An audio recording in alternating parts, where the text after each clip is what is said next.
Arkadaşlar, merhaba. Sağ ol. Nasılsınız? Sağ ol. Sizler de sağ olun. Ben de İleri!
Sayın Komutanım, Büyükelçim, kıymetli misafirler, değerli arkadaşlarım, bizler Somali'de Türkiye'ye Türkçe öğrenmek, temel askerlik ve ihtisas eğitimi yapmak için geldik.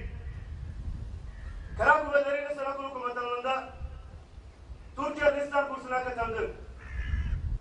Bir kelime bile bilmeden Türkiye'ye geldik. Başlangıçta Türkçe bizim için çok zor bir dildi. Ancak hem öğretmenlerimiz hem de biz çok çaba gösterdik. Çok çalıştık, çok pratik yaptık ve yeni bir dil öğrendik. Grup öğrendiklerimiz bundan sonraki hayatımızda bize büyük faydalar sağlayacaktır. Bunları daima şükranla anacağız ve bu emekleri asla unutmayacağız. Büyük bir misafirperverlik ve sıcaklıkla karşılaştık.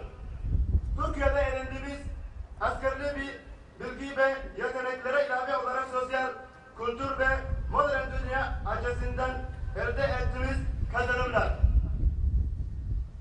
Somali'nin geleceğine büyük katkılar sağlayacaktır. Biliniz ki Somali ordusunun temsilcileri olarak burada öğrendiğimiz bu bilgi ve birikimler Somali'nin yarınlarının şekillenmesinde bize daima rehberlik edecektir.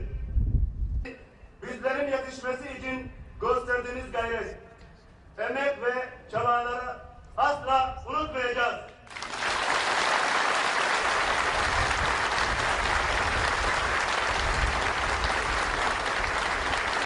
Arz ederim.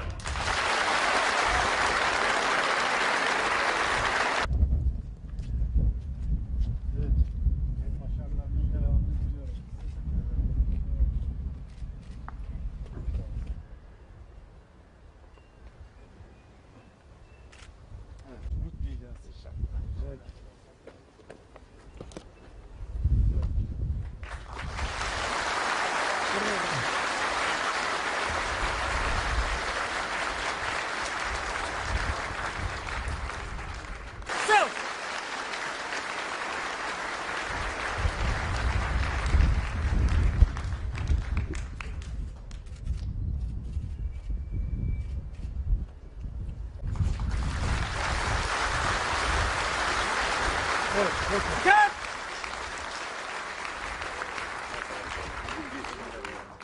Tamam bak.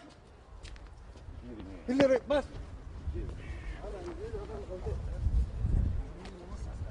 Silahlı kuvvetlerinize ciddi anlamda katkı sağlayacak taktik ve teknik bilgilerle donatıldınız.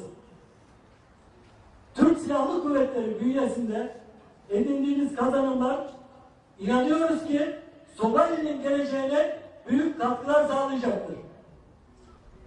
Başarılarınızdan dolayı sizleri kutluyor. Ülkemizde gördüğünüz tüm güzellikleri değerli halkımıza tanıtacağınıza inanıyor. Daima gönlümüzde yaşayacağınızdan emin olmanızı istiyoruz.